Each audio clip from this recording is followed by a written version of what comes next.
Baz from Massive Wagons here. We're going to be talking to Imogen from Novustory, wonderful band, about the issues that have affected her over her life. In particular, we're going to talk to her about being a woman in the music industry and how that's affected her career in her band, and also about bullying and the experience she's gone through over the years, bullying, abuse, and again how she's overcome that. She's a very strong person. It was great to talk to her. Welcome. Hello. Tell us your name. Imogen. You're Imogen, and you sing with the band? Novustory. Novustory from? Blackburn. I had to think about that then. Did you? Massive, yeah. And Blackburn Massive won't be happy with that.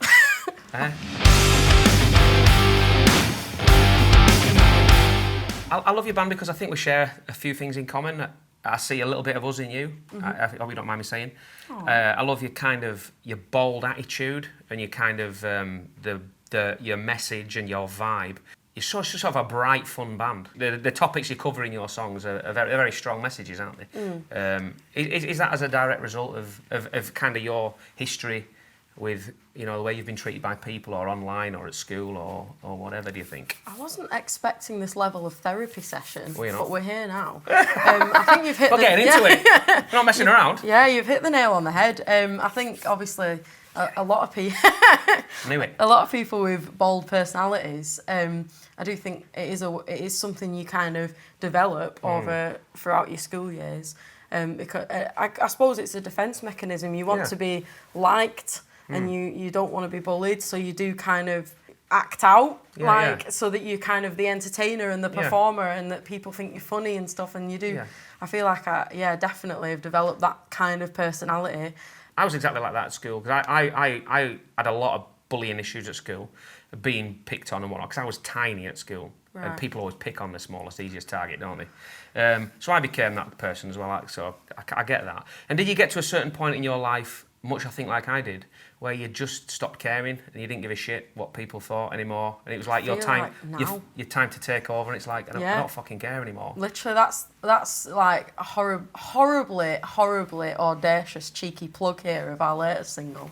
But that's exactly what I'm Never Gonna Fit In With These Kids was about. It was basically me being in school and thinking, like, there's got to be more than this. Like, everyone's, like, I was picked on for things that I'd go home and my mum would tell me were good about me. Yeah. And then other people God bless your mum. Yeah, I know, yeah. Sounds familiar. Melanie. Like, they'd make me feel small and weird for these things that you then kind of get older and you're going, that's what makes me original, that's what makes me unique and special in a way. So I feel like you get older and you realise that all these things that you've been picked on for, that's what makes you unique. And then you realise there are other people that are like that. And I feel like the people who follow your band are like this, the people who follow our band are like this. They're all just a big bunch of misfits who've come together and they've all felt like this growing up. Oh yeah. Because weird is like a bad word, and it's not. No, like, absolutely not. Those are things that make you not just be a little sheep all following the crowd. That's brilliant. Is that they influenced the things you write about in your songs? Yeah, I think one thing that people have always said, especially in interviews and stuff, is that they enjoy the fact that the songs that we've written aren't just your generic love songs. Like a lot of our themes of the lyrical content are things like, so I struggled a lot in school with eating disorders, and then all the way through college and into my adult life, and I wrote a song about that called Edible, and then Never Gonna Fit In With These Kids was about bullying, and Damaged was about the issues that our drummer Ducky has faced with finding himself and realising that he identifies as gender fluid. Generally, the lyrical content of the songs reflects the different, like, obviously experiences you've had over the years, but it's I don't think there's a single song we've got, unless I'm chatting rubbish here. I'm sure someone will tell me if I am, but I don't think there's a single song that we've got that's they're all paid anyway, so it's fine. I'll just pay them not to say that. Cool, and that's great being in a band, because that's people can identify with that and be. I think it's very important as a musician and a songwriter to be honest. Loads of bands do write things about whatever, and sometimes you can just dismiss it and you think, yes, it's another love song, or it's a song about something. But yeah, that's it's great to be truthful and honest. You can do that. You have the confidence to do that and write that in your songs. That's very cool, I think. Yeah. Tell us about some experiences, if you don't mind, of being female in the music industry. I think it's a hot topic. There's a lot of yeah. I think especially because obviously as a band we run the studio as well. People can't comprehend that it's a woman who's kind of in charge of the space. So we get messages to the studio page all the time saying, "Hi, can I speak to the guy in charge?" And I'm just like, "I'm the guy in charge. You can speak to me. I'll book you in." Wow. And yeah, I do feel like we just generally, from the band perspective, the bar for being a good female musician is set so much higher.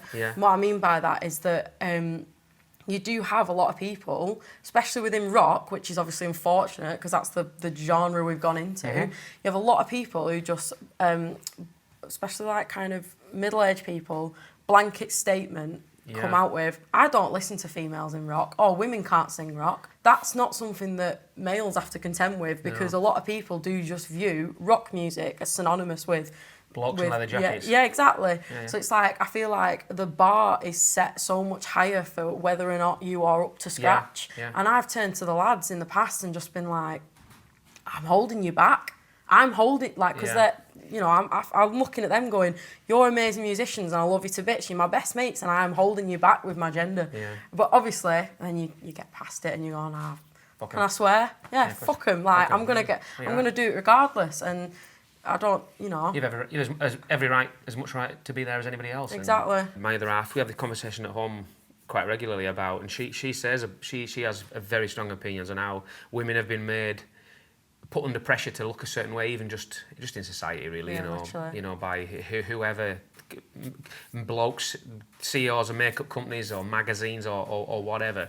And it's very true. I agree with her. There is no real pressure for fellas to look a certain way, you know. Yeah, because you can look cool. Thank you.